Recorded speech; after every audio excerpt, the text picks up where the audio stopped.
या देवी सर्वभूतेषु मातृरूपेण संस्थिता नमस्तस्यै नमस्तस्यै नमस्तस्यै नमो नमः। जय माँ भगवती, जय माँ दुर्गा। माँ दुर्गा जी की 9वीं शक्ति का नाम सिद्धिदात्री है। ये सभी प्रकार की सिद्धियों को देने वाली है। नवरात्रि पूजन के 9वें दिन इनकी उपासना की जाती है। इस दिन शास्त्रीय विधि विधान और पूर्ण निष्ठा के साथ साधना करने वाले साधक को सभी सिद्धियों की प्राप्ति हो जाती है। सृष्टि में कुछ भी उसके लिए अगम्य नहीं रह जाता। ब्रह्मांड पर पूर्ण विजय प्राप्त करने की सामर्थ्य उसमें आ जाती है। मार्कंडेय पुराण के अनुसार अणिमा, महिमा, गरिमा, लघिमा, प्राप्ति, प्राकम्य, इष्ट और वशिता, ये 8 सिद्धियां होती है। ब्रह्म वैवर्त पुराण के श्री कृष्ण जन्म खंड में ये संख्या 18 बताई गई है। माँ सिद्धिदात्री भक्तों और साधकों को ये सभी सिद्धियां प्रदान करने में समर्थ हैं। देवी पुराण के अनुसार भगवान शिव ने इनकी कृपा से ही इन सिद्धियों को प्राप्त किया था। इनके अनुकंपा से ही भगवान शिव का आधा शरीर देवी का हुआ था। इसी कारण वे लोक में अर्धनारीश्वर नाम से प्रसिद्ध हुए। माँ सिद्धिदात्री 4 भुजाओं वाली देवी हैं। इनका वाहन सिंह है। ये कमल पुष्प पर भी आसीन होती हैं। इनकी दाहिनी तरफ के नीचे वाले हाथ में कमल पुष्प है। प्रत्येक मनुष्य का ये कर्तव्य है कि वे माँ सिद्धिदात्री की कृपा प्राप्त करने का निरंतर प्रयत्न करे, उनकी आराधना की ओर अग्रसर हो। उनकी कृपा से अनंत दुख रूप संसार से निर्लिप्त रहकर सारे सुखों का भोग करता हुआ वे मोक्ष को प्राप्त कर सकता है। नव दुर्गाओं में माँ सिद्धिदात्री अंतिम देवी हैं। अन्य 8 दुर्गाओं की पूजा उपासना शास्त्रीय विधि विधान के अनुसार करते हुए भक्त दुर्गा पूजा के 9वें दिन इनकी उपासना में प्रवृत्त होते हैं। इन सिद्धिदात्री माँ की उपासना पूर्ण कर लेने के बाद भक्तों और साधकों की लौकिक पारलौकिक सभी प्रकार की कामनाओं की पूर्ति हो जाती है। सिद्धिदात्री माँ के कृपा पात्र भक्त के भीतर कोई ऐसी कामना शेष बचती ही नहीं जिसे वे पूर्ण करना चाहे। वे सभी सांसारिक इच्छाओं, आवश्यकताओं और सपनाओं से ऊपर उठकर मानसिक रूप से माँ भगवती के दिव्य लोकों में विचरण करता हुआ उनके कृपा रस पीयूष का निरंतर पान करता हुआ विषय भोग शून्य हो जाता है। माँ भगवती का परम सानिध्य ही उसका सर्वस्व हो जाता है। इस परम पद को पाने के बाद उससे अन्य किसी भी वस्तु की आवश्यकता नहीं रह जाती। माँ के चरणों का ये सानिध्य प्राप्त करने के लिए हमें निरंतर नियम निष्ठ रहकर उनकी उपासना करनी चाहिए। माँ भगवती का स्मरण, ध्यान, पूजन हमें संसार की असारता का बोध कराते हुए वास्तविक परम शांतिदायी अमृत पद की ओर ले जाने वाला है। इनकी आराधना से जातक को अणिमा, लघिमा, प्राप्ति, प्राकम्य, महिमा, इष्ट, सर्व काम वासायता, दूर श्रवण, प्रकामा प्रवेश, वाक सिद्धि, अमृत भावना सिद्धि आदि समस्त सिद्धियों नवनिधियों की प्राप्ति होती है। आज के युग में इतना कठिन तप तो कोई नहीं कर सकता, लेकिन अपनी शक्ति अनुसार जप तप पूजा अर्चना कर कुछ तो माँ की कृपा का पात्र बनता ही है। प्रत्येक सर्व साधारण के लिए आराधना योग्य ये श्लोक सर्व और स्पष्ट है।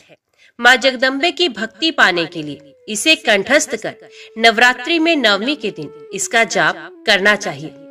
या देवी सर्वभूतेषु माँ सिद्धि रूपिणी संसिता नमस्तस्यै नमस्तस्यै नमस्तस्यै नमो नमः। अर्थात हे माँ सर्वत्र विराजमान और माँ सिद्धिदात्री के रूप में हे प्रसिद्ध अम्बे, आपको मेरा बारंबार प्रणाम है। हे माँ मुझे अपनी कृपा का पात्र बनाओ। जय माँ भगवती, जय माँ दुर्गा। अभी आप श्रवण करें नवरात्रि के अंतिम दिन तारा रानी की जागरण कथा। पहले जन्म में तारा रुक्मण राजा इंद्र के दरबार में नृत्य करती थी। इनका मन माँ की भक्ति में ऐसा लगा हुआ था कि एक बार एकादशी के पवित्र दिन मृत्यु लोक में आने की इच्छा कर बैठी। जैसे ही मृत्यु लोक में चरण धरे घुंघरू की झंकार भूल गई। इन्हें स्वर्ग से ज्यादा पृथ्वी पर आनंद का अनुभव होने लगा। जब उन्होंने देखा कि सांसारिक प्राणी व्रत के द्वारा अपने मन को शुद्ध कर लेते हैं, तो हम क्यों ना अपना भविष्य सुधारे। तभी बड़ी बहन ने एक स्त्री से एकादशी का महात्म्य समझा और उसी दिन का व्रत पूर्ण करने का विचार कर लिया और अपनी छोटी बहन से कहा, हमने अब तक संगीत नृत्य से स्वर्गलोक को रिझाया, आओ आज सृष्टि के पालन करता भगवान विष्णु की उपासना करें। दोनों बहनें बिना भोजन पानी ग्रहण किए विष्णु भगवान से विनती करने लगी। दोपहर का समय हो गया। बड़ी बहन ने छोटी बहन से कहा, मैं फलाहार करके हम अपना व्रत तोड़ेंगे, जाओ इस हरे भरे जंगल से कुछ फल ले आओ जिससे हम अपना व्रत तोड़े और गंगा जल पिए। छोटी बहन जंगल की ओर प्रस्थान कर गई। मंद मंद वायु चल रही थी। इसी बीच उसकी भूख बढ़ गई। उसे आलस्य सताने लगा। तभी सामने एक पेड़ के नीचे कुछ आदिवासी अपने पितरों की पूजा कर रहे थे। एक उपले पर मांस के टुकड़े रखे हुए थे जो कि धीरे धीरे गर्म हो रहे थे। रुक्मण भूख से व्याकुल वहां खड़ी हो गई। जो परिवार की वृद्ध माँ थी, वो छोटी बहन की भूख को समझ गई और उसे ढाक के पत्ते पर गरम गरम मांस रखकर दे दिया। बहन की भूख तो मिट गई और पानी बासी पी लिया, परंतु व्रत का ध्यान आते ही मन विचलित होने लगा। उसने सोचा कि मैं फल लेकर जल्दी जाती हूँ और अपनी बहन का व्रत जाकर पूर्ण करवाती हूँ। कांपते हुए हाथों से छोटी बहन ने कुछ केले तोड़े, उन्हें धोकर पत्ते पर रखकर बड़ी बहन के सम्मुख जाकर कहा, लो बहन अपना व्रत तोड़ो। अरे ये तो क्या कह रही है बहन, तेरे व्रत का क्या हुआ? ऐसा लगता है कि तूने फल मुझसे पहले ही खा लिए हैं। क्या तू थोड़ी देर अपनी भूख को रोक नहीं सकती थी? ये मृत्यु लोक है जहाँ कर्मों का फल शीघ्र मिल जाता है। तूने आने वाला पुण्य क्यों लुटा दिया? तभी छोटी बहन की आंखों से आंसू झरझर बहने लगे। वो पश्चाताप की अग्नि में जलने लगी और अपनी बहन के चरण पकड़कर बोली, मुझे क्षमा कर दो, मुझसे भूल हो गई है, मैंने बहुत बड़ा पाप किया है। व्याकुल भूख से दुखी होकर आदिवासियों के यहाँ मांस का सेवन कर लिया है।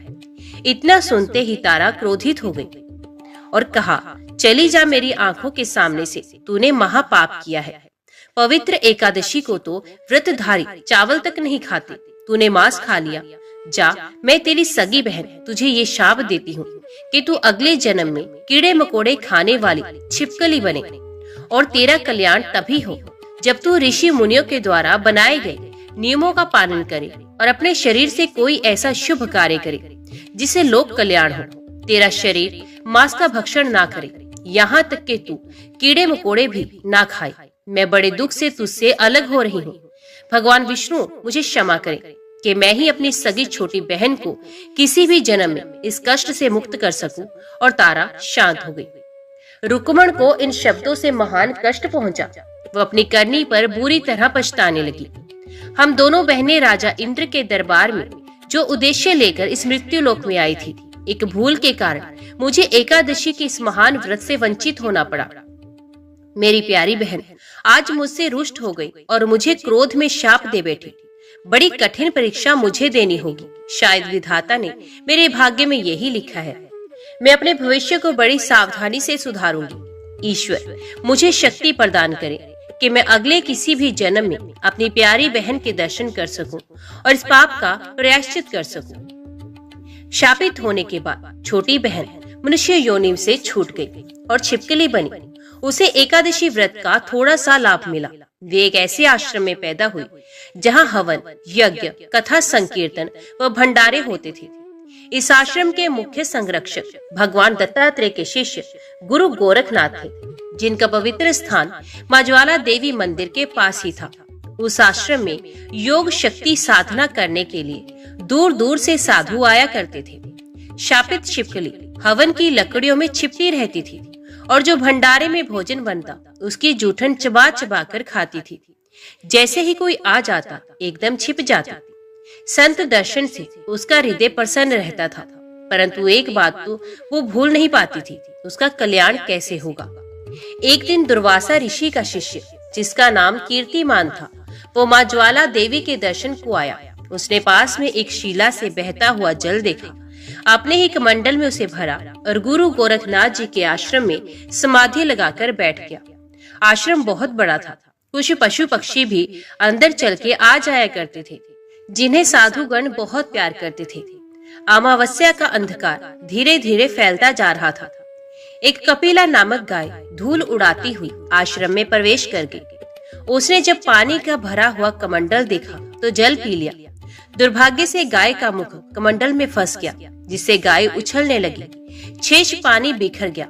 जैसे ही पानी की धारा कीर्तिमान के आसन पर पहुंची, उसने गाय माता को डंडे से बुरी तरह मारा, जिससे कुछ खून की बूंदें पृथ्वी पर आकर गिरी।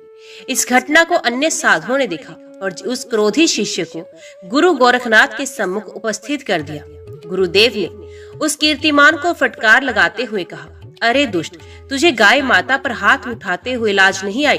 तू कैसा साधु है? जैसा तेरा गुरु दुर्वासा क्रोधी रहा है, तेरे संस्कार भी वैसे ही हैं क्या? चला जा मेरे आश्रम से। भविष्य में मुझे अपना मुख नहीं दिखाना। वो क्रोधी कीर्तिमान अपने मन में ईर्ष्या लेकर चला गया। उसने मन में ये संकल्प किया कि मैं इस अपमान का बदला अवश्य लूंगा। गुरु गोरखनाथ इस गाय को लेकर गौशाला में आए और उसकी सेवा करनी प्रारंभ कर दी। कभी हल्दी का लेप करते, कभी ढाक के पत्ते बांधते, सुंदर पशु आहार देते, धुएं से दूर रखते, धूप छांव का ध्यान रखते, उसके घावों को अपने हाथों से सहलाते। हिंदू घरों में जो गाय माता की सेवा की जाती है, उन सभी नियमों का पालन करते हुए गुरु को वास्तविक आनंद मिला। श्याम वर्ण गाय शीघ्र ही ठीक हो गई। तभी शिष्य ने स्मरण कराया, गुरुदेव, अब हम इस गाय का दूध पुण्य के कार्य में लगा सकते हैं। शरद पूर्णिमा आने वाली है। हम इसी गाय का दूध निकालेंगे और संत महात्माओं व आसपास रहने वाले भक्तों को चंद्रमा की शीतल किरणों में खीर बनाकर खिलाएंगे। इसी गाय के दूध की खीर बनेगी और खीर के साथ श्वास रोगियों को औषधि भी देंगे। जब इस गाय का मूत्र स्वास्थ्य लाभ देता है, क्यों ना हम इसके दूध का लाभ उठाएं। सौभाग्य से सारा वृतांत शिवकली ने सुन लिया। उसने मन में सोचा कि अपने जीवन का उद्धार करने का इससे बड़ा अवसर कभी नहीं मिलेगा। मैं ऐसा कार्य करूंगी जिससे मेरा वो शाप मिट जाए जो मेरी बहन ने पिछले जन्म में मुझे दिया था। उधर वो दुर्वासा ऋषि का शिष्य कीर्तिमान अपने अपमान की अग्नि में जल रहा है और गुरु गोरखनाथ से बदला लेने का षड्यंत्र रच रहा है। उसे ये बात तंग कर रही थी कि गाय ने मेरी साधना विफल कर दी, मेरा आसन पानी से भिगो दिया, फिर भी गुरुजी ने मुझे ही दंडित किया। उसे उस नींद भी नहीं आई और वो उस दिन की प्रतीक्षा करने लगा कि कब गोरख आश्रम में साधु और भक्त एकत्रित हो और मैं अपने अपमान का बदला ले सकूं। वो सुबह शाम आश्रम की गतिविधियों को देखने लगा, परंतु किसी भी साधु के सम्मुख नहीं आता।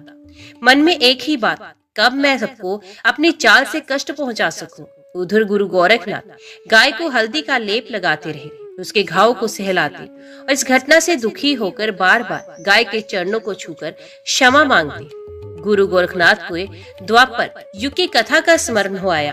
कैसे कुछ साधु अहंकारवश पवित्र कार्यों में विघ्न डाल देते हैं, जैसे कि पांडवों के साथ दुर्वासा ऋषि ने किया था।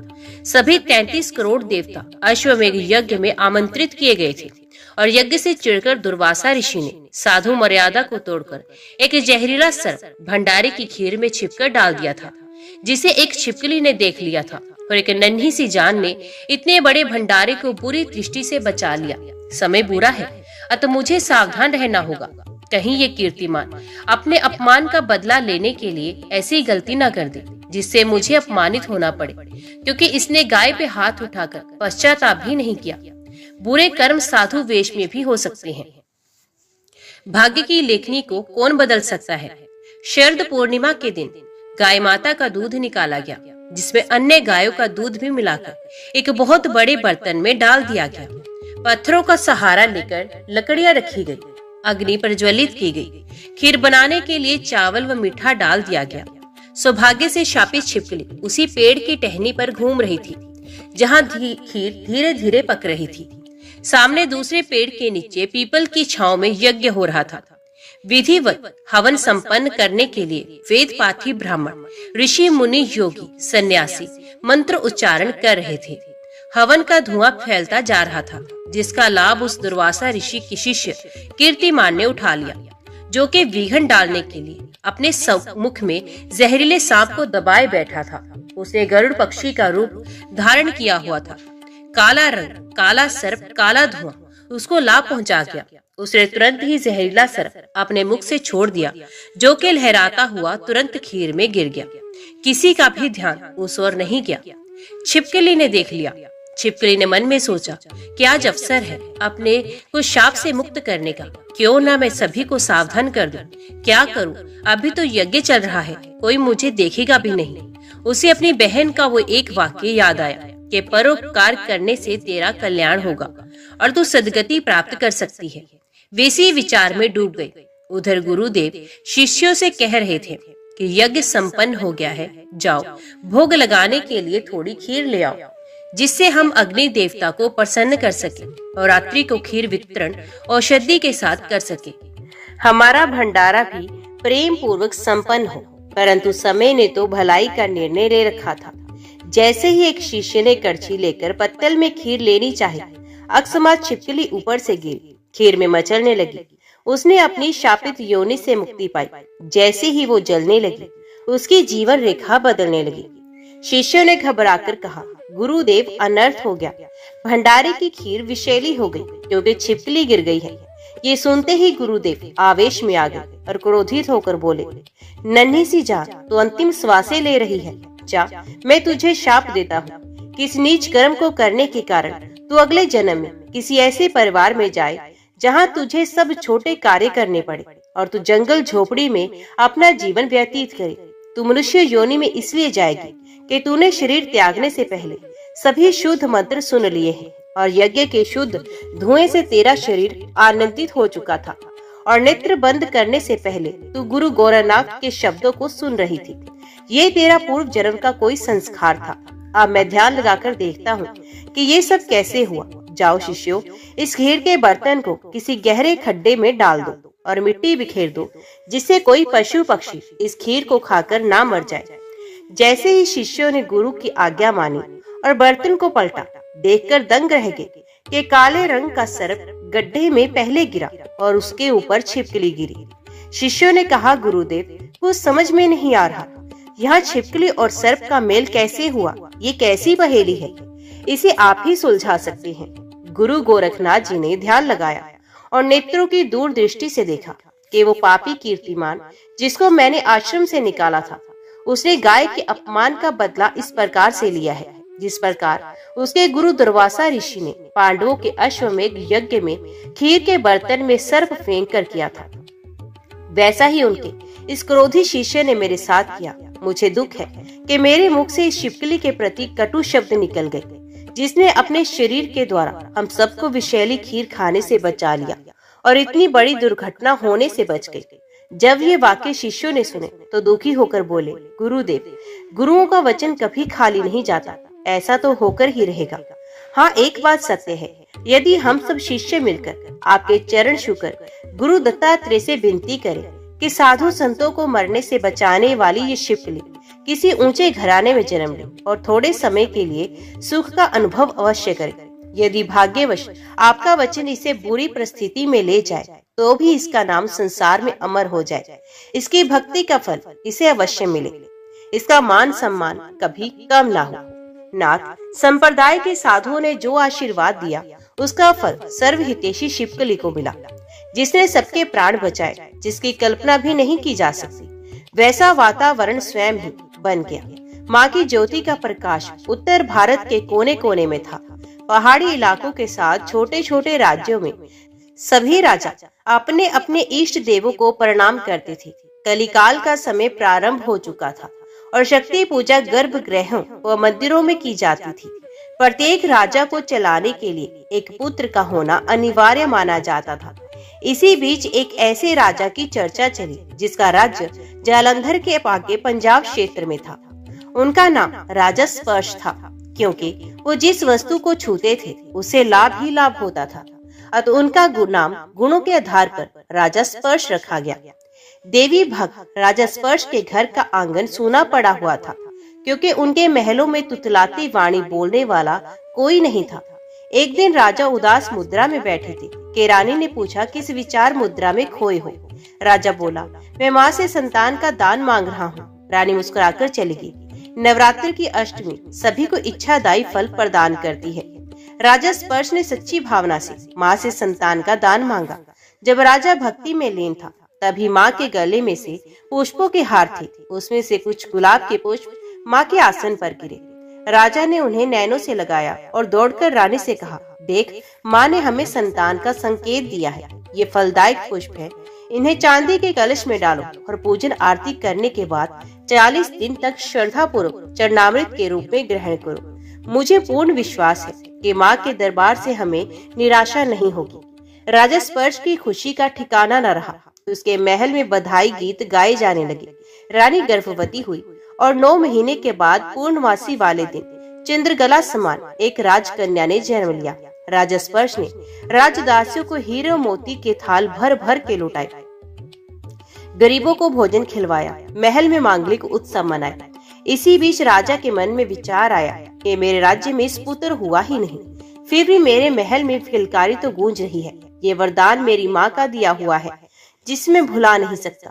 तभी अपने मंत्री को पास बुलाया और राज्य ज्योतिष से तुरंत मिलने की इच्छा प्रकट की। राज्य ज्योतिष ने समय नक्षत्र देखकर बताया कि हे राजन, तुम बहुत भाग्यशाली हो।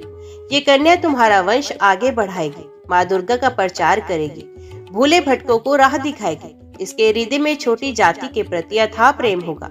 जितना भी समय ये अपने आपके आंगन में बिताएगी, ये भगवती माँ की पूजा करेगी, नवरात्र, अष्टमी, पूर्णमासी का व्रत करेगी। परंतु जब भी एकादशी आएगी इसका मन विचलित हो जाएगा, क्योंकि पिछले जन्म में इसने नियम भंग करने के कारण अपनी छोटी बहन को शाप दे रखा है।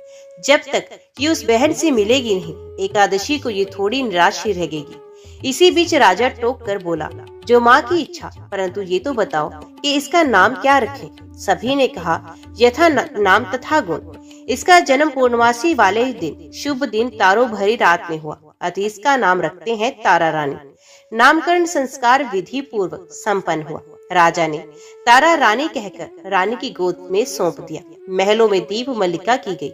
सबने कहा, पूर्णमासी वाले दिन जिस कन्या ने राजमहल को चंद्रमा की शीतल किरणों के साथ सुशोभित किया, वो तारा रानी धन्य है।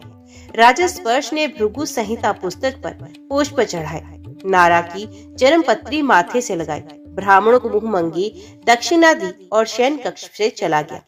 ईश्वर की लीला को अब तक कोई समझ नहीं पाया। राजा स्पर्श ने मन में पुत्र प्राप्ति की कामना कर रखी थी, जिसके लिए वो ज्योतिषों से विचार विमर्श करता रहा, परंतु हर कोई उसे एक ही आशीर्वाद देता कि तुम्हारा वंश आगे बढ़े, तुम सदा सुखी रहो, तुम्हारे परिवार में जो भी संतान हो वो माँ भगवती की उपासक हो। इस रहस्य का भेद तब खुला जब 10वें महीने में बड़े कष्टों के साथ राजा स्पर्श के आंगन में एक सांवले रंग की कन्या नन्ही सी कली बन के खिली। राजा बड़ी उत्सुकता से उसे देखने के लिए महलों में दौड़ा। उसे थोड़ी सी निराशा तो हुई, परंतु उसने माँ की इच्छा को सहर्ष स्वीकार किया। राजा ने ब्राह्मणों से पूछा, महाराज, मैं इस कन्या को किस नाम से संबोधित करूं? सभी ब्राह्मण एकमत होकर बोले। सबका मन दुखी होकर रुक गया। उसका नाम रुक्मण ही रखा जा सकता है। सोच में डूबे हुए राजा राज ज्योतिष से पूछते हैं, आप सभी ने इस कन्या का नाम रुक्मण क्यों रखा? कौन सी ऐसी घटना है जिसने इस नन्ही सी बालिका के जीवन में उथल पुथल कर रखी है कि शयन कक्ष में ये करवट बदल बदल कर किसी को ढूंढ रही है और भगवती माँ की मूर्ति को देखकर शांत हो जाती है। इसे माँ का दूध अच्छा नहीं लगता, गाय का दूध पी लेती है और जो भी इसे गोद में लेता है मचल मचल कर महल से बाहर होने के लिए कहती है। ब्राह्मणों, मैं रुक्मण के जन्म से उत्साहित नहीं हूँ। मेरा मन दान पुण्य करने को भी नहीं कर रहा। मेरी शंका का निवारण करो। राज ज्योतिष ने भृगु संहिता खोली, कुंडली बनाई और रुक्मणी के पूर्व जन्म का वर्णन सुनाना आरंभ किया और पहले कहा, हे राजन, तुम निराश ना होना, क्योंकि माँ बाप जन्म के साथी होते हैं, कर्म के साथी नहीं होते। तुम्हारे साथ भी ऐसा ही हुआ है। पिछले जन्म की बात है कि रुक्मण ने अप्सरा रूप में पृथ्वी पर चरण रखे थे और अपनी बहन के साथ एकादशी का व्रत रखा था, जो कि मांस खाने से भंग हो गया। इसकी सगी बहन ने क्रोध में आकर इसे छिपकली बनने का शाप दे दिया। अगले जन्म में अपना कल्याण करने के लिए इसने गुरु गोरखनाथ के भंडारे में अपना शरीर गर्म खीर में डालकर साधु संत महात्माओं को जहरीली खीर खाने से बचा लिया, जिससे मृत्यु का तांडव रुक गया। क्रोध में गुरु ने शाप दिया जिसका पछतावा उन्हें बाद में हुआ। परंतु मृत्यु से बचने वाले शिष्यों ने इसे आशीर्वाद दिया कि तुम्हारा अगला जन्म किसी उच्च कोटि घराने में होगा। यही कारण है कि ये तुम्हारी बेटी बनकर आई। इस बात को सुनकर राजा प्रसन्न हुआ। राज ज्योतिष बीच में टोककर बोले, हे राजन, तुम्हारी ये प्रसन्नता थोड़े ही समय की है। होनी बलवान होती है। अति शापित कन्या को अपने महल के पास जो जल की धारा है उसमें बहा दो। जिसको भी ये मिल जाएगी उसी को इसके जन्म का अधिकार मिल जाएगा। इतना सुनते ही राजा स्पर्श मूर्छित होकर गिर पड़ा। तभी ब्राह्मणों ने समय का लाभ उठाया और राज कर्मचारियों से एक लकड़ी का संदूक लाने को कहा। संदूक के आते ही पंडितों ने उसे सजाया। मखमल का बिछोना लगाकर हीरे मोती पुखराज पन्ने पैरों की ओर रख दिए और रानी को संदेश दिया कि राजा बेटी को गोद में खिलाना चाहता है। जैसे ही दासी कन्या को लेकर आई, ब्राह्मणों ने तकिया लगाकर उसे बंद कर दिया और चरण छूकर क्षमा मांगी। संदूक को बंद करके श्वास लेने के लिए छिद्र कर दिए, ऊपर चांदी मढ़ दी और पानी में बहा दिया। राजा स्पर्श की आंख खुली तो उसे अत्यंत दुख हुआ। राजा ने ब्राह्मणों पर क्रोध किया। ब्राह्मण बोले, हमने जो कुछ भी किया राज्य के हित में किया, क्योंकि इस कन्या पर ग्रहों की नीच दृष्टि पड़ी है, जिसके कारण आपको कष्ट झेलने पड़ सकते हैं। जब राजा की दुखी होगा तो प्रजा कैसे सुखी होगी। राजन, शोक मत करो और अपना ध्यान बड़ी सुपुत्री तारा की ओर दो, क्योंकि हम भविष्य जानते हैं। राजा बोला। ये सुनकर महल में चला गया। अंधेरी रात में पानी की लहरें धीरे धीरे अपने आंचल में एक संदूक को समेट रही हैं। संदूक कभी भंवर में डगमगाने लगता है, फिर बौछारें रुककर उसे संभाल लेती हैं, क्योंकि उसमें एक ऐसी कन्या जा रही है जिसकी जीवन कहानी सूर्य उदय की पहली किरण के साथ बदल जाएगी। अकस्मात संदूक कांगड़े की सीमाओं के पास रुक गया, जहाँ पर एक ब्राह्मण एक हरिजन नदी के किनारे स्नान कर रहे थे। ब्राह्मण जब जल के लोटे से सूर्य देवता को नमस्कार कर रहा था तो उसके हाथ से लोटा एकदम नीचे गिर गया। उस समय सूर्य की किरणें धीरे धीरे प्रकाशमान हो रही थी। तभी उसे सामने से एक बहता हुआ संदूक दिखाई दिया।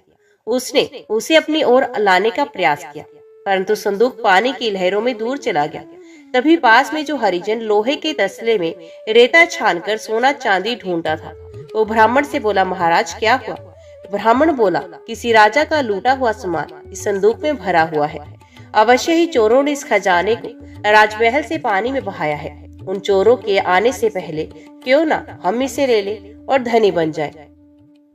हरिजन बोला, मैं तैरना जानता हूँ, हम आपस में आधा आधा हिस्सा बांट लेंगे। पहले हिस्से पर ब्राह्मण देवता आपका अधिकार होगा और ऊपर के हिस्से पर मेरा अधिकार होगा। हम दोनों जल देवता के सम्मुख वचनबद्ध हैं। और वे हरिजन छलांग लगाकर कूद गया। जब वो हरिजन संदूक किनारे पे लाया, एक बड़े पत्थर से उसका ताला खोला गया। अचानक अंदर से एक बालिका के रोने की आवाज आई। दोनों घबरा गए। तुरंत संदूक के ढक्कन को ऊंचा किया गया तो वो कन्या मुस्कुराने लगी। उस गरीब हरिजन ने कहा, हे ब्राह्मण देवता, देखा तुमने ऊपर वाले का न्याय। नीचे की ओर जो सामान पड़ा हुआ है वो तुम्हारे अधिकार का है। दूसरे हिस्सा मेरे जीवन सुधार का। मेरे विवाह को कई वर्ष हो गए। मैं संतान से अब तक विमुख हूँ। मेरी धर्मपत्नी महाकालिका की उपासिका है और वे संतान का दान मांगती ही रहती है। आज माँ ने मेरी इच्छा पूर्ण कर दी। ब्राह्मण ने उस गरीब हरिजन को आशीर्वाद दिया कि इस कन्या ने एक ही स्थान से हमें लाभ दिया है। इसका जन्म संसार में भेदभाव मिटाने के लिए हुआ है। मेरा आशीर्वाद है कि ये अपने कार्य में सफल हो। उधर गरीब हरिजन की स्त्री देख रही है कि आज पति देव को देर कैसे हो गई। सूर्य उदय हो चुका है। मैं कब तक प्रतीक्षा करूंगी। मेरा मन घर के कार्य में क्यों नहीं लग रहा, क्या कारण है। और वो काली माँ के आगे हाथ जोड़कर विनती करने लगी कि हे माँ, मेरे आंगन में कोई ऐसा बालक भी नहीं जिसे मैं भेजकर पति को नदी तट से बुलवा लूं। क्या मेरे जीवन में ऐसा ही अकेलापन रहेगा। तभी अचानक उसे द्वार पर खटखट की आवाज सुनाई दी। वो दौड़ी आई और क्या देखती है कि उसके पति की गोद में एक छोटी सी कन्या मुस्कुरा रही है। उसने झट से उसे गोद में लिया और चूमने लगी। उसका पति बोला, अरे भाग्यवान, जल देवता ने हमें अपना आशीर्वाद दे दिया है। किसी को समुद्र के जल से हीरे मोती और शंख सीप मिलते हैं, हमें तो हमारी छोटी सी दुनिया ने ये मुस्कुराती हुई छोटी सी कली दे दी है, जो जल में बहती हुई आई है। और अब हम इसे पाल पोस कर बड़ा करेंगे, विवाह तक अपना धर्म निभाएंगे। सौभाग्य से जल के पास रुकने के कारण बिरादरी के लोगों ने उस छोटी सी कन्या को रुको रुको कहना प्रारंभ कर दिया। वे जहाँ भी जाती सभी का प्यार मिलता। माँ भगवती के मंदिर में वो एकांत में बैठ जाती, माँ की मूर्ति को निहारती, मंदिर में सफाई करती और देवी माँ के नवरात्रों में अपनी माँ की उंगली पकड़कर माँ के दर्शनों को जाती। तो उसके अच्छे संस्कारों से परिवार सुखी हो गया। उसे छोटी सी अवस्था में ही ऊंच नीच का ज्ञान हो गया। रुको ने कांगड़ा और ज्वाला देवी के पहाड़ों पर अपने जीवन के मधुर क्षणों को व्यतीत किया। जहाँ जहाँ भी एकादशी पूर्णमासी की कथा सुनने जाती, सभी देवी देवताओं को वे नमन करती, परंतु उसका मन भगवती काली माँ के चरणों में ही लगा रहता। धीरे धीरे समय परिवर्तन हुआ। रुको का भी विवाह योग्य हो गई। माँ बाप को विवाह की चिंता सताने लगी। एक दिन कांगड़े के एक बड़े परिवार से ये संदेश आया कि हमें रुको के गुणों के बारे में पता चला है। हमारा परिवार कांगड़े के महल की सेवा करता है, किसी भी प्रकार की कोई कमी नहीं। हम देवी माँ के भक्त हैं और ऐसी कन्या ढूंढ रहे हैं जिसकी धर्म में आस्था हो। रुको के माता पिता ने इस संबंध को स्वीकार किया और विवाह का दिन निश्चित हो गया। वैवाहिक औपचारिकताएं पूरी की गई। दीपावली के बाद रुक्मण का विवाह कल्याण नामक हरिजन के साथ धूमधाम से संपन्न हो गया। सारे परिवार ने लाडली रुक्को को ज्वाला देवी के गांव से कांगड़ा के लिए विदा कर दिया। रुक्मण की सास इतनी सुशील बहू को पाकर अति प्रसन्न हुई। उसके ससुर भी ये जानकर प्रसन्न हुए कि हमें एक अच्छा परिवार मिला है। पति पत्नी सुखपूर्वक रहने लगे। पंजाब के पास रहने वाले राजा स्पर्श थोड़ी चिंता में डूबने लगे, क्योंकि उनके आंगन में खिलने वाली कली आज बड़ी हो चुकी है। उसकी सुंदरता व भक्ति की प्रशंसा होती देख कांगड़े के राजा हरिश्चंद्र ने तारा के लिए विवाह का प्रस्ताव भेजा, जिसे सुनकर राजा रानी आनंदित हो गई। रानी राजा से एकांत में बोली, महाराज, बेटियां तो पराया धन होती हैं। अब समय आ गया है कि हम अपना धर्म निभाएं। मैं ये भी नहीं जानती हूँ कि हमें ये कन्या माता के आशीर्वाद द्वारा ही प्राप्त है। अच्छे संस्कार इसे दूसरे घर में इतना प्यार देंगे कि हम विदाई का दुख भूल जाएंगे। जब ये इधर उधर खेलती हुई इठलाती है तो हमारा मन इसकी सखियों के साथ ये कहने को विवश हो जाता है कि बेटी बड़ी हो गई, छोटे छोटे पहाड़ों पर खेलना व छिपना छोड़ो। दूसरी ओर जब हमारी लाडली देवी माँ के मंदिर में गौरी पूजन को जाती है तो हमें लगता है कि इसे ऐसा पति मिलेगा जो माँ कांगड़ा देवी का उपासक होगा। देखो भाग्य ने क्या मेल किराया। जरा पंडित जी को वर वधु की जन्मपत्री तो दिखाओ। राज ज्योतिष कुंडली देखकर बोला, विधाता के लेखों को कोई नहीं मिटा सकता। इसका विवाह आने वाली शरद पूर्णिमा को कर देना चाहिए, क्योंकि पूर्णमासी इसके जीवन में सदा उजाला ही भरेगी। इसका नाम तारों जैसा चमकेगा और भविष्य में ये बेटी अपना नाम व कुल को रोशन करेगी। राजा रानी प्रसन्न होकर महल में लौट आए। कई बार जीवन के मधुर क्षण पुरानी बातें स्मरण कर आंखों में आंसू ले आते हैं। रानी पूछती है, राजा उदास क्यों है? क्या बेटी की विदाई से दुखी हो रहे हो? राजा कहता है, रानी, विदाई में कितना अंतर होता है। एक वो भी विदाई थी जो मैं अपने हाथों से नहीं कर सका। पंडितों ने मेरी प्यारी रुक्मण को अपने आप विदा कर दिया। मुझे वो दर्द आज तक सता रहा है। पता नहीं वो मेरी लाडली किस अवस्था में होगी। ये सुनते ही रानी की आंखों में भी आंसू आ गए और ब्राह्मणों को वाक्य याद आ गया कि माँ बाप जन्म के साथी होते हैं, कर्म के नहीं। राजन, छोटी बिरादरी में विवाह छोटी अवस्था में हो जाता है और कुंडली के अनुसार वो अब तक अवश्य विवाह बंधन में बन गई होगी। आप चिंता न करें। दोपहर के समय राजा रानी पंडित जी के पास गए और कांगड़े के राजा के पास संदेश भेज दिया कि हम अपनी लाडली तारा रानी का विवाह शरद पूर्णिमा को करने के लिए उत्सुक हैं। आप बारात लेकर आए। आखिर वो दिन भी आ ही गया जब तारा रानी के हाथ पीले कर दिए गए। राजा रानी ने सब कुछ न्यौछावर कर दिया और सजी हुई डोली कांगड़े के महल में पहुंच गई। जीवन का सुख लेते हुए माँ की कृपा से तारा की गोदी में एक बालक खेलने लगा, जिसे लेकर राजा रानी मंदिर में जाते और प्रसन्न रहते। बालक सुंदर महलों के आंगन में खेलता और उच्च शिक्षा ग्रहण करता। राजा हरिश्चंद्र के महल में नवरात्र पूजन होता था। शुक्ल पक्ष की अष्टमी को देवी जागरण की मधुर झंकार गूंजती थी और जब पूर्णमासी आती थी, माँ का मंदिर सजाया जाता था, खीर बांटी जाती थी। प्रत्येक त्योहार आनंद उत्सव के रूप में संपन्न होता था। छोटे से बालक के मन में भक्ति की जोत जगी और वो एक दिन तारा से पूछता है, माँ, अष्टमी की रात को भक्त ऊंचे ऊंचे माता के जयकारे लगाते हैं और माँ की प्रशंसा में गीत गाते हैं। माँ, मुझे बहुत अच्छा लगता है। डमरू की झंकार सुनकर मैं गदगद हो जाता हूँ। तभी तारा बेटे के सर पर हाथ फेरते हुए बोली, हम सबके पालन पोषण करने वाली माँ जगदम्बा ही है, जो हम सबके कष्टों का निवारण करती हैं। यही माँ सारे संसार का पालन करती है। इनके चरणों में बैठकर सारी रात जागकर इसका भजन करना भगवती जागरण कहलाता है।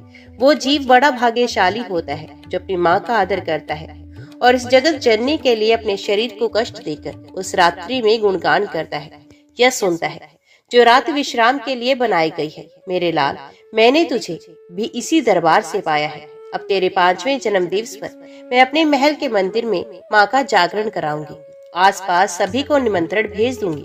अब जा महल में विश्राम कर। शीघ्र ही पूर्णमासी की भी रात आ गई, जिस दिन सुपुत्र का जन्म दिवस था। महल के द्वार पर फूलों के वंदनवार सजाए गए। धीरे धीरे रात्रि को भक्तगण महल के अंदर प्रवेश करने लगे। श्री गणेश नवग्रह पूजन पंडित जी द्वारा संपन्न हुआ। माँ की मूर्ति के सम्मुख मिट्टी के बर्तन में गाय के गोबर के शुद्ध उपले घी और मेगा के साथ जलाए गए। मंत्रों के द्वारा देवी वंदना शुरू हुई। डमरू, थाली व तालियां बजाकर सब भक्तगण माँ का गुणगान करने लगे। राजा हरिश्चंद्र व तारा रानी परिवार सहित बैठे हैं। जब ये मधुर झंकार रुक्मण के परिवार को सुनाई दी, तभी रुक्मण के सास बोली, बहू रानी, हम राजा हरिश्चंद्र के यहाँ सेवा कार्य करते हैं। मैं थोड़ी अस्वस्थ हूँ, क्या तू वहाँ सेवा करने जा सकती है? रुक्मण ने कहा, माँ क्यों नहीं, मैं भी तो जाकर देखूं कि वहाँ कौन सा आनंद उत्सव चल रहा है। रुक्मण ने अपने हाथ से नारियल की झाड़ू ली और महल में और चल दी। जैसे ही द्वार पर पहुंची, द्वारपाल ने कहा, कहाँ जा रही हो? रुक्मण बोली, हम यहाँ के कर्मचारी हैं। मेरी सास ने मुझे सेवा कार्य के लिए भेजा है, परंतु द्वार पर खड़ा वो कर्मचारी नहीं माना। जागरण की मधुर झंकार ने रुक्मण की इच्छा शक्ति बढ़ा दी और वो अंदर जाने का उपाय सोचने लगी। उसने झाड़ू से इतनी धूल मिट्टी उड़ाई कि वो कर्मचारी आंखें मसलने लगा। रुक्मण ने झाड़ू छोड़ी, श्रद्धा पूर्वक हाथ धोए और कोने में बैठकर माँ से विनती करने लगी, माँ तेरे सुंदर स्वरूप के दर्शन मैंने पहली बार किए हैं, क्या मैं आगे नहीं जा सकती? तेरे दरबार में ऐसा भेदभाव क्यों? इतने में क्या देखती है कि पटरानी तारा आकर उससे पूछती है कि तुम कौन हो, कहाँ रहती हो, यहाँ कैसे आना हुआ? रुक्मण कहती है, रानी जी मेरा परिवार आपके यहाँ सफाई कार्य करता है, मुझे मेरी सास ने भेजा है। मैं अपना कार्य तो भूल गई और ये मन माँ के चरणों में जुड़ गया। क्या मैं भी ऐसा जागरण नहीं करा सकती? तारा बोली, क्यों नहीं, तू माँ से कुछ भी मांग के तो दे। रुक्मणी बोली, रानी मेरे विवाह को 4 वर्ष हो गए, मेरी गोद अब तक सोनी है, क्या मुझे माँ के चरणों से आशीर्वाद मिल सकता है? तभी तारा माँ की जोत के पास गई और फल फूल बदाशी लेकर आई। उन्हें रुक्मण की झोली में डालकर बोली, इस प्रसाद से तेरे घर में संतान का योग बनेगा। रुक्मण ने कहा, बहन मैं अपने घर ये सोचकर जा रही हूँ कि जब भी मेरे संतान होगी मैं भी माँ का जागरण अपने घर में कराऊंगी और आपको अवश्य बुलाऊंगी। तारा ने मुस्कुराते हुए रुक्मण को विदा कर दिया कि उसे कोई देख न ले। रानी जी मुझे जागरण के महत्व को समझा दीजिए। तारा रानी बोली, मैं तुझे समझाती हूँ। भगवती, जागरण कराने के लिए अपने मन में पहले धारणा करनी पड़ती है, तभी माँ कृपा करती है। तुझे जो मैंने फल दिए उन्हें प्रातः स्नान करने के बाद खा लेना और बतासे परिवार में बांट देना। फिर अमावस्या, पूर्णमासी, नवरात्रों में अपनी सुविधा अनुसार जागरण करा लेना। मैं तुम्हें ये भी बताना चाहती हूँ कि जागरण नाम जागृति लाने का है। जब शरीर को कष्ट देकर सारी रात माँ की आराधना की जाती है तो माँ उस पुकार को अवश्य सुनती है। रात्रि शांत होती है, इसमें भजन करने का अधिक महत्व है। हमारे ऋषि मुनि योगी रात को जागकर महाकाली का भजन करते थे, तब माँ आकर उनकी रक्षा करती थी। इस संसार में योगी, रोगी, भोगी ये सभी जागते हैं, परंतु गृहस्थी जब माँ की जोत के सम्मुख जागता है तो माँ अवश्य सुनती है। जोत भी 3 प्रकार की होती है। जो जोत मदिरा से तांत्रिक जगाते हैं वो महाकाली की है। जो ज्योति तेल से जगाते हैं वो महा सरस्वती की है। जो ज्योति जागरण में गृहस्थी जगाते हैं वो माँ लक्ष्मी की है, जिन्हें हम सत्य, रज, तम तीनों गुणों से पूजते हैं। भैरव की जो आगे संधूर और तेल का दीपक जलाने का विधान है। रुक्मण ने कहा, रानी मैंने भगवती जागरण के बारे में सब कुछ समझ लिया है। रुक्मण का परिवार चिंता में डूबा हुआ है कि हमने महल की मर्यादा को समझा है। रात्रि को कोई भी वहाँ रुक नहीं सकता। रुक्मण रात्रि को कहाँ रह गई? मन में कई प्रकार की शंकाएं उत्पन्न होने लगी। जैसे ही सूर्य उदय हुआ देखा रुक्मण के मस्तक पर रोली की बिंदी लगी हुई। उन्होंने दोनों हाथों से अपनी झोली को पकड़ा हुआ है। मुख से जय माता दी बोलती हुई आ रही है। पति ने क्रोधित होकर पूछा कि तुम रात भर कहाँ रही हो? तुमने तो थोड़ी देर के लिए महल में सफाई कार्य के लिए भेजा था, हमारी शंका का निवारण करो। रुक्मण धीरज देते हुए बोलती है, महल में माँ दुर्गा का जागरण हो रहा था और मैं आनंदित होकर सुनने के लिए बैठ गई। मुझे पता नहीं चला कब रात बीत गई। मेरी झोली में जो माता का प्रसाद है वे मुझे महारानी तारा देवी ने अपने हाथों से दिया है, क्योंकि मैंने माँ के सच्चे दरबार से संतान का दान मांगा है। फल तो मैं स्वयं ग्रहण करूंगी और गुलाब के पुष्प एक कलश में रखूंगी, जिसका जल 40 दिन तक सेवन करूंगी। मुझे रानी ने विश्वास दिलाया है कि माँ मेरी करुण पुकार अवश्य सुनेंगी और शीघ्र ही मुझे संतान प्राप्त होगी। ये जो पतासी हैं, ये आप सब मिलकर प्रसाद के रूप में ग्रहण कर लो। ये बात सुनकर सारा परिवार प्रसन्न हो गया। रुक्मण की सास उसे आशीर्वाद देकर बोली, बेटी आज तक कोई भी छोटी जाति का व्यक्ति माँ के मंदिर तक नहीं पहुँच पाया। लगता है तेरा और रानी का कोई पूर्व जन्म का संबंध है जो ऐसा हो गया। मैं तो आज तक महल की सीढ़ियां तक नहीं चढ़ पाई। धन्य है मेरी सांवली माई। मैं बेटी तू सदा सुहागन रहे। रुक्मण नियम के अनुसार अब सब कुछ करने लगी जैसे उसे तारा रानी ने बताया था। 2 माह के बाद रुक्मणी संतान पाने के योग्य हुई और 9 महीने के बाद एक फूल सा बाल उसकी गोद में खेलने लगा। घर में खुशियों का ठिकाना नहीं रहा, परंतु रुक्मणी भगवती जागरण कराने में विलंब करती रही। बेटे का नामकरण संस्कार भी हो गया, मुंडन भी हो गया, परंतु जागरण नहीं हो पाया। बालक शिक्षा भी ग्रहण करने लगा। रुक्मणी देवी माँ के मंदिर जाती, माँ की मूर्ति को निहारती और यही कहती, माँ तेरी कृपा से मुझे बेटे का सुख मिल गया, धूमधाम से किया। देवी देवता किसी बात के भूखे नहीं होते, लेकिन सच्चे मन से मांगी हुई बात यदि वो पूर्ण कर देते हैं तो थोड़ा सा कष्ट देकर उसे भूल का स्मरण भी करा देते हैं।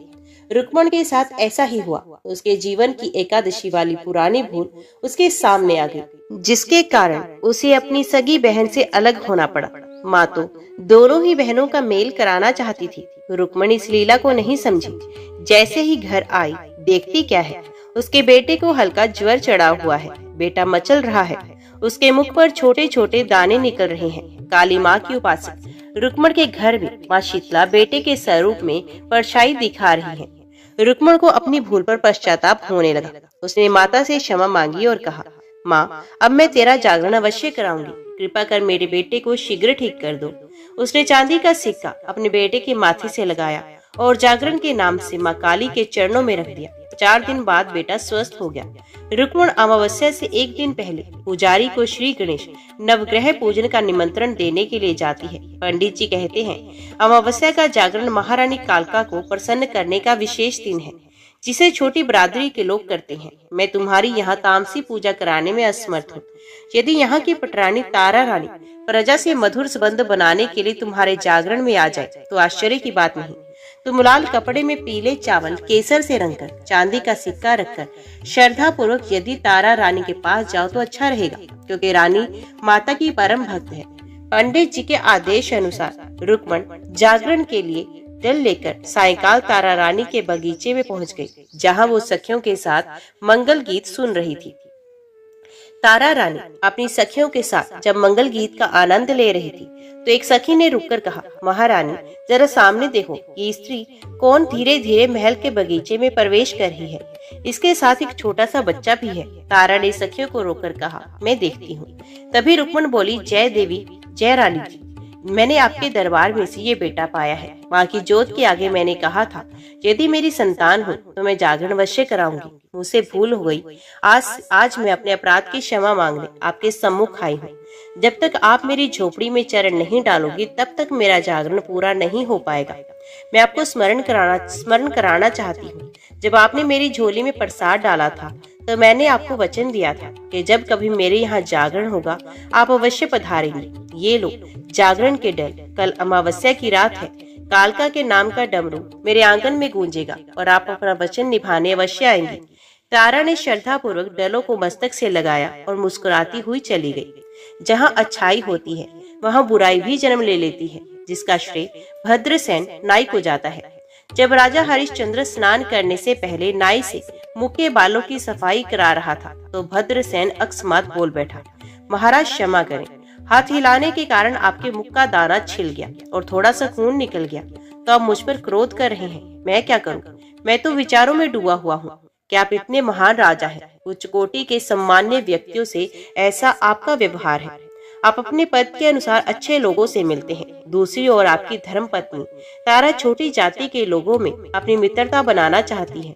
मुझे कहते हुए लाज आती है कि आज रात्रि तारा रानी भीलों की नगरी में रुक्मण हरिजन के यहाँ महाकाली की ज्योति के दर्शन करने जा रही है। उसने मेरे सम्मुख न्योता स्वीकार किया है। क्या ये बात मर्यादा के अनुकूल है? राजा क्रोधित होकर बोला, भद्रसेन, यदि ये बात गलत सिद्ध हुई तो मैं इसी तलवार से तुझे दंड दूंगा। और राजा ने तलवार की धार से अपनी छोटी उंगली को थोड़ा सा काट लिया और रानी से जाकर बोला, देखो, तलवार अंदर रखते समय मेरी उंगली थोड़ी घायल हो गई। मैं इस पीड़ा को सहन नहीं कर सकता, रात्रि को सो नहीं पाऊंगा। मुझे धीरज देने के लिए तुम्हें अपने दाएं पैर का सिरहाना लगाकर मेरे साथ रहना होगा, जिससे मैं पूर्णतः विश्राम कर सकूं। तारा राजा की बात को समझ गई। उसे लगा कि राजा को किसी ने मेरे जागरण के बारे में बता दिया है। अमावस्या की काली रात तारा रानी की परीक्षा ले रही है। उधर गरीब रुक्मण अपनी झोपड़ी में सफाई करके परिवार सहित बैठी है। आसपास के रहने वाले हाथ जोड़कर महारानी कालका के आगे नतमस्तक है। एक छोटी सी चौकी मिट्टी की बनी हुई है। एक त्रिशूल बना हुआ है जिस पर लाल रंग का सिंदूर लगा है। एक और सरसों के तेल का दीपक जल रहा है, दूसरी ओर मदिरा का दीपक जल रहा है। बीच में पके हुए मीठे चावल रखे हैं। मिट्टी के बर्तन में उपले की जोत जल रही है जिस पर गाय का शुद्ध घी धीरे धीरे डाला जा रहा है। लौंग की भीनी भीनी सुगंध मन को भा रही है। एक वृद्ध डमरू बजा बजाकर नृत्य कर रहा है और जय भवानी सबसे बुलवा रहा है। झोपड़ी के द्वार पर रुक्मण का पति कलवा बैठा हुआ है। रुक्मण घड़ी घड़ी उठती है, थोड़ी दूर जाती है, फिर वापस आ जाती है। उसका पति कहता है, रानी नहीं आएगी, चल अंदर जाके बैठ। छोटी जाति वालों को कोई नहीं पूछता। धीरे धीरे सायंकाल का समय ढल रहा है और वे समय समीप आ रहा है जिसमें तारा ने अपनी धर्म परीक्षा देनी है। महल के चारों ओर द्वारपाल आज विशेष रूप से नियुक्त किए गए, जो एक दूसरे के कान में कह रहे हैं, समझ में नहीं आ रहा आज राजा हरिश्चंद्र ने कौन सी गुप्त बात हमसे छिपाई है जो हमें इतने सतर्क किए गए हैं। महामंत्री ने भी ये भी कहा है कि यदि तारा रानी महल से बाहर जाए तुरंत उसे सूचित किया जाए। बिजली कड़क रही है, शाम घटा है, नन्ही नन्ही बूंदियां बरस रही हैं। महल के मुख्य द्वार पर दीपक की विशेष रोशनी की गई है जिससे बाहर जाने वाले की परछाई भी दिखाई दे। उधर राजा हरिश्चंद्र तारा से कहते हैं, मुझे दर्द सहन नहीं हो रहा, मेरे सर पे हाथ रखकर मुझे सुला दो। तारा ने माँ से विनती की, हे जगदम्बा, मुझे शक्ति दो कि मैं शीघ्र ही जागरण के टल ज्योति पर जलाकर वापस आ जाऊं। तभी क्या देखती है कि राजा हरिश्चंद्र गहरी निद्रा में पहुंच गए। तारा रानी ने मांग में सिंदूर भरा, पूरा श्रृंगार किया, लाल साड़ी पहनी और महल से निकलने का प्रयास करने लगी। मातेश्वरी ने इस कठिन परीक्षा में उसका साथ दिया। महल के पहरेदार थक कर सो गए और रानी मुख्य द्वार पर पहुंचकर रुक गई क्योंकि द्वार बंद था। वो महल के टारी पर चढ़ी, पत्तों के टहनियों को पकड़ा, धीरे से नीचे उतर गई। तभी चोरों ने उसे घेर लिया और लूटने का प्रयास करने लगे। इस उलझन में रानी का रतन जड़ित पल्लू साड़ी से खिसकर गिर गया और एक पैर की एक खड़ाऊ तेज भागने में गिर गई। जैसे ही चोर उसे उठाने लगे, सांप और बिच्छू चोरों को काटने के लिए दौड़े। ये माँ की शक्ति ही थी जो 1.25 लाख का जेवर पहनने वाली रानी के पीछे पीछे नहीं भाग सकी। मध्य रात्रि में तारा रानी रुक्मणी के घर पहुंच गई और माँ की जोत के सम्मुख बैठ गई। वहाँ जितने भी भक्त बैठे थे सब रानी को देखकर आश्चर्यचकित रह गए। रुक्मण कहती है, रानी, तुमने मुझ गरीब की झोंपड़ी पर आकर ऊंच नीच का भेद मिटाया है। तुमने माँ की ज्योति पर पीले चावल चढ़ाकर अपनी परीक्षा दे दी है। उधर राजा हरिश्चंद्र की आंख खुल गई। रानी को वहां ना पाकर क्रोधित हो गए। हाथ में तलवार लेकर महल के मुख्य द्वार तक दौड़े। सभी पहरेदार घबराकर बोले, हम रात भर जागते रहे, फिर भी रानी कैसे निकल गई। जब राजा महल के बाहर रानी को ढूंढ रहा था तो चोर सारी बात समझ गए और राजा से बोले, क्या आप रानी को ढूंढ रहे हो? वो तो अंधेरी रात में महल के पीछे दूर झोपड़ी की ओर गई है कि उसके पैरों की खड़ाऊ, बिखरे हुए मोती, फटा हुआ पल्लू उसी का है।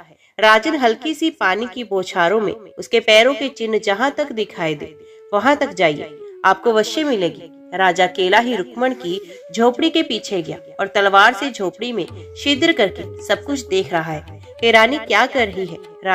तारा रानी रुक्मण से कलश का पूजन करा रही है। कहती है, इस कलश में जो चांदी का सिक्का है वो इस बात का प्रतीक है कि तेरे घर में कभी धन की कमी ना रहे, और चावल इसलिए डाले गए हैं कि तुम्हारा परिवार कभी भूख से व्याकुल ना हो।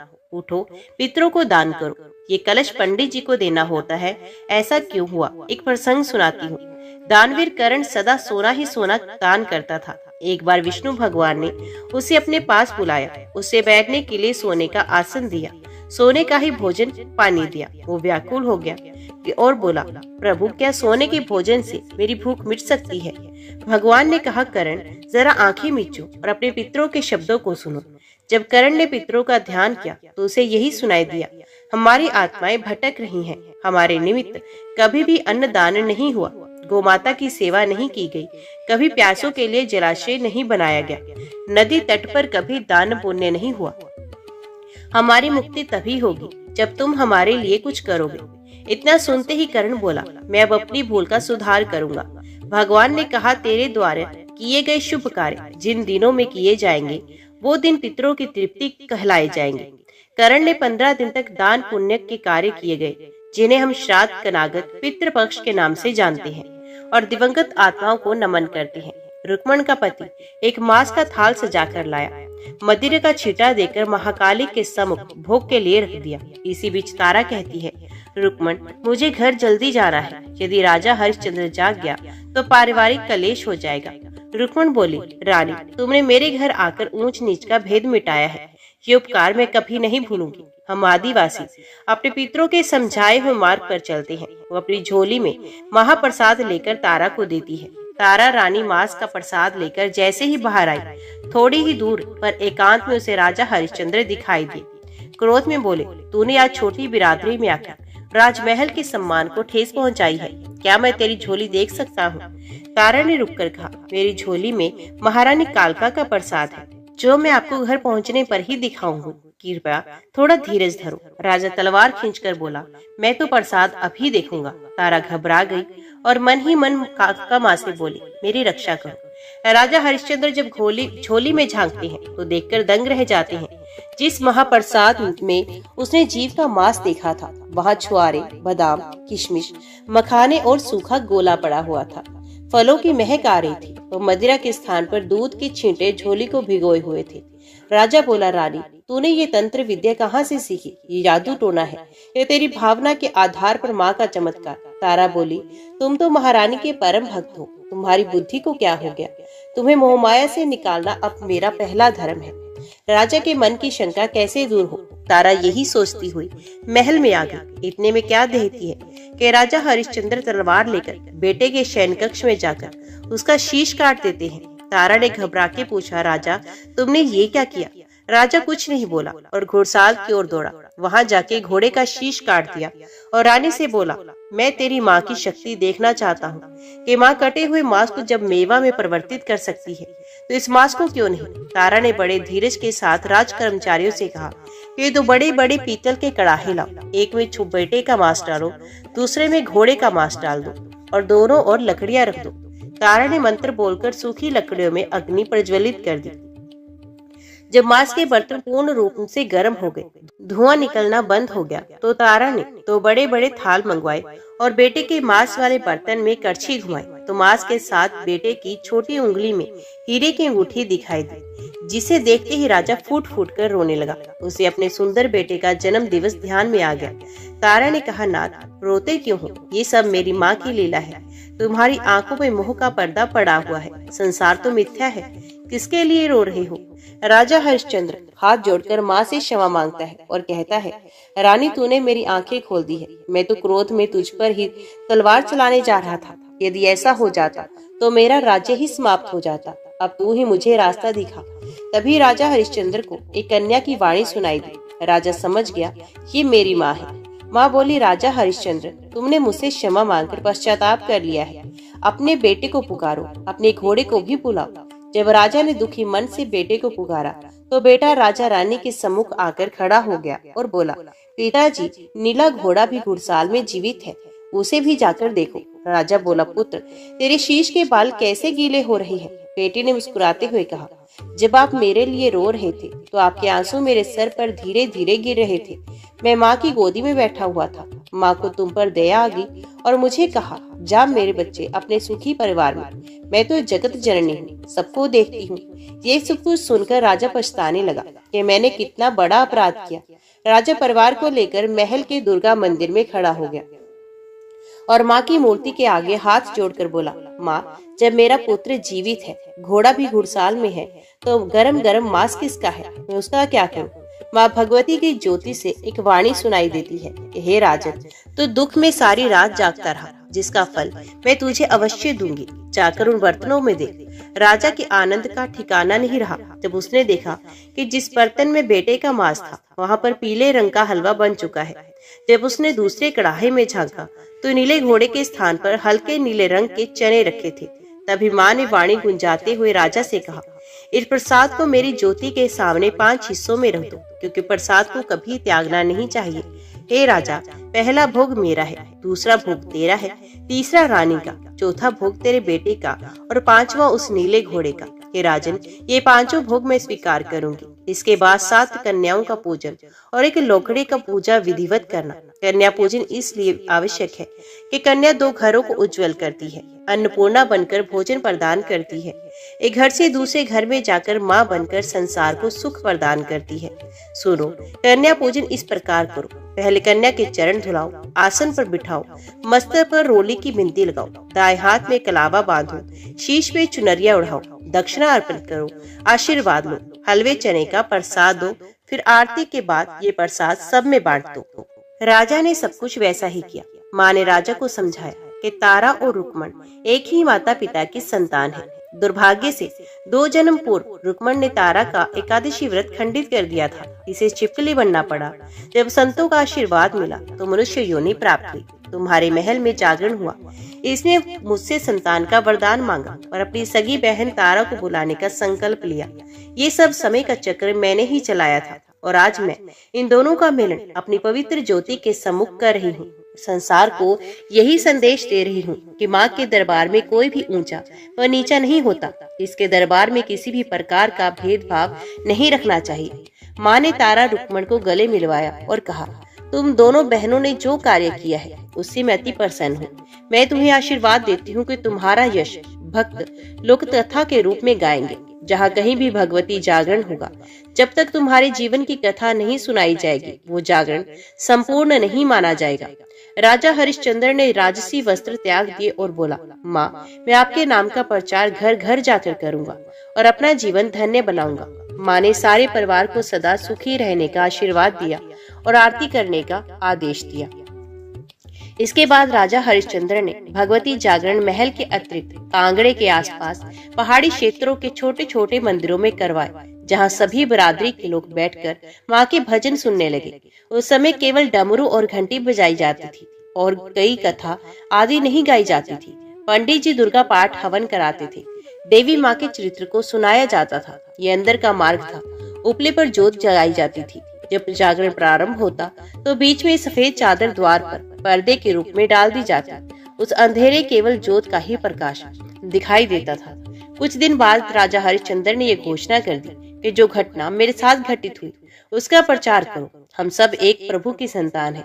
माँ का प्यार सभी को मिलना चाहिए। हम दुनिया में कोई ऊंच नीच नहीं है। ये हमारे ही तुच्छ विचार है जो हमें गिरावट की ओर ले जाते हैं। माँ का प्रचार करो और आनंद लो। जय माँ भगवती, जय माँ दुर्गा।